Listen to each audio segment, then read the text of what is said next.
Muito boa tarde a todos. Eu também não vou individualizar.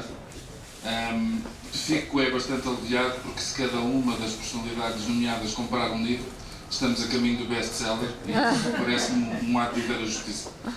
Minhas senhoras e meus senhores, a partir deste momento já ninguém terá dúvidas sobre a existência intelectual e orgânica, espiritual e corpórea do humor. O simples facto de eu estar aqui perante um grupo tão heterogéneo, mas tão intenso, de conhecedores e interessados, a tentar apresentar um livro de moldura científica e de mais-valia académica, é a prova de que o humor pode aparecer, florir nos locais e nas circunstâncias mais inesperados. Acontece que, sendo eu um leitor atento de José Pacheco Pereira e compreendendo a utilização da máxima "quem nasceu para a lagartixa nunca chega a jacaré", sou igualmente adepto dos desafios de superação que a vida se vai encarregando de nos estender. Este tem pelo menos o sinal do destino que mais vale aproveitar do que tentar combater. A energia que se gasta deve ser sensivelmente a mesma e, como diz a anedota, assim sempre se convive. Há quase um ano e meio chegou-me notícia da existência, da atividade e dos interesses de uma doutorada ou doutoranda em enfermagem, bem como o eco de uma ideia posta em tese universitária que me pareceu aliciante, por abordar, do ponto de vista da ciência e da experiência, os benefícios do humor no tratamento dos doentes. Escrevi uma crónica, tão entusiasta quanto genérica, e dei o assunto por encerrado. Mal sabia eu que, com a cumplicidade das chamadas redes sociais, incansáveis vigilantes do percurso privado dos cidadãos, precisamente um ano depois receberia os agradecimentos da autora da tese. Fiquei momentaneamente feliz por, nesse caso ao menos, aquilo que tinha escrito ter chegado ao alvo. No entanto, depressa percebi que havia uma armadilha escondida atrás dos obrigadinhos e um laço corredio camuflado atrás dos sorrisos que ainda por cima eu não via, só imaginava. É esse truque que revela o instinto matador, salvo seja, de Helena José, que se traduz diante de vós. Estar aqui um leigo a querer falar de coisas tão sérias como a saúde e o humor. Ainda por cima a competição é desleal. Depois do livro que aqui está em causa, já ter contado com a caução de 2 professores doutores, um dos quais se apresenta ainda como maratonista, agricultor urbano, psicólogo positivo e aspirante a guionista. Está visto? Não posso competir. Resta-me, uma vez que não conheço nem os rudimentos do modelo defensivo que José Mourinho levou o Inter a aplicar em Barcelona, resta-me assobiar para o ar, olhar para o lado e fingir que não é nada comigo. Mas é comigo e com todos os que numa hora ou noutra precisaram de cuidados de saúde ou estiveram próximos de quem deles necessitou. Como a boa saúde é um estado transitório que não augura nada de bom para o que vem a seguir, acredito que estejamos em maioria extensiva à convicção de que tudo podia ser melhor na relação do paciente com aqueles que dele tomam conta. Ao longo da vida aprendi a confiar em 2 atributos infelizmente passageiros: o instinto da criança e a sabedoria dos velhos. Talvez não haja, afinal, coincidências no facto de serem estes os grupos que mais temem os contactos com as casas da saúde e com os respectivos anfitriões, médicos ou enfermeiros. Os mais novos porque se assustam com o que não conhecem, mas que intuem não render o mais simpático dos passatempos. Os mais velhos, precisamente porque já calculam que daquelas visitas ou permanências dificilmente vai sair algo agradável.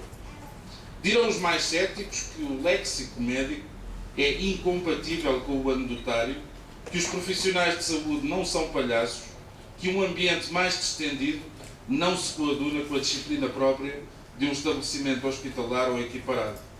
Dirão os mais céticos o que quiserem, que já não nos sobra tempo nem paciência para lhes dar atenção. Até porque depois, para descanso dos sentimentos e recompensa da razão, aparecem trabalhos como o de Helena José, feito em campo e com um mar aberto de perspectivas para cá e para lá da linha do horizonte. Ora, se a memória ainda não me falha, é disso mesmo que se trata quando pensamos em ciência, qualquer que ela seja. Da observação nasce a especulação, que dá lugar à ideia, ou tese, que depois de testada pode vir a ser regra, lei, sentença, dado adquirido. Claro que do ponto de vista filosófico, gosto de ver no princípio do processo um qualquer sentido de rebelião, de vontade de contestar o estabelecido, de abanar aquilo que antes parecia definitivo. Ou seja, a ciência tem a ver com superação, com intenção, com inquietação. Devagarinho, e apelando à vossa paciência, estamos a chegar ao ponto em que preciso não só da vossa complacência, mas também do vosso apoio. E a pergunta premiada é esta: superação, intenção e inquietação não valem também como bases do humor? Ou seja, aproveitando mas subvertendo costumes, ordenando de forma alternativa as peças do nosso puzzle cultural, provocando diretamente instituições e institutos, ultrapassando códigos de comportamento, não estará o humor a seguir os mesmos trilhos da ciência, só que com muito mais graça? Suspeito que sim, e desejo o dia em que o humor chegue à condição de ciência, mesmo que seja subsidiário de outra, tendo um reconhecimento mais consentâneo com os seus médicos, e não estou apenas a pensar nos terapêuticos. Ao longo da vida, e com uma taxa de sucesso cada vez mais alta, aprendi a desconfiar de vários grupos socioeconómicos: os que não gostam de comer bem e muito, os que nunca se enganam, os que têm como princípio programático a máxima salve-se quem puder e de preferência depressa, os que fecham os olhos à desgraça, ao infortúnio, à aflição do vizinho, e os que não são capazes de se rir nem sequer de si próprios. Ora, os mais sérios na essência não são os mais sisudos, nem os que não conseguem aplicar a agilidade mental a uma graça, a uma história, a uma situação. Bem pelo contrário, o sentido do humor deveria ser um sentido obrigatório. Mesmo socialmente incorretas, até as andotas que se contam num velório, situação limite, propositadamente selecionada, são uma forma de aliviar a tensão, uma via rápida para celebrar a vida e uma vitória sobre a morte. Com tudo isto, será ainda possível desconfiar das propriedades terapêuticas de um sorriso ou de uma gargalhada? Um filme de Chaplin ou de Buster Keaton, Os Homens da Comédia, em estado puro, não terá um valor terapêutico mesurável e indesmentível? Uma boa história, um gag no tempo certo, um diálogo de absurdo, não serão sinais capazes de balizar a esperança e a luta por uma condição diferente para melhor? Lendo o livro de Helena José, que já foi tese e agora é uma ideia disponível, apetece-me dizer que não ficam dúvidas. O humor é uma variante bem disposta do amor, com menos suor e, eventualmente, com menos lágrimas. Claro está que para chegar ao humor e a outros estados superiores é preciso que se criem condições, algumas delas bem objetivas, para a respectiva prática no colo da saúde. Disso não trata nem podia Helena José, mas ainda assim não perde consciência de que o garrote economicista passa depressa do estancar da hemorragia ao paralisar da circulação.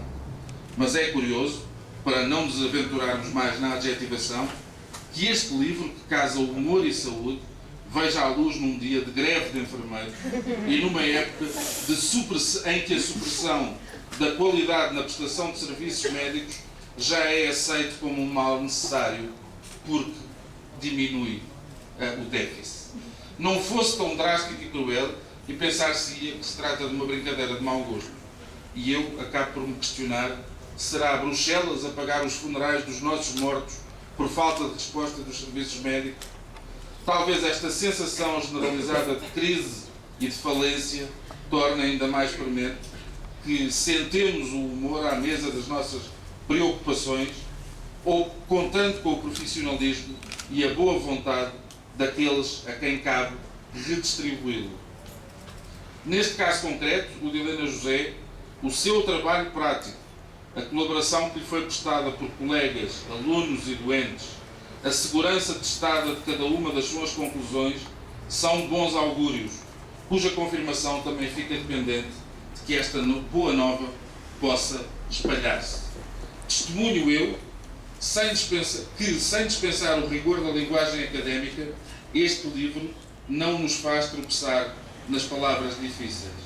Declaro eu que a presunção da curiosidade científica está devidamente respeitada, uma vez que cada resposta que se alcança é geradora de uma série de perguntas, a partir de agora ao dispor de quem as souber apanhar.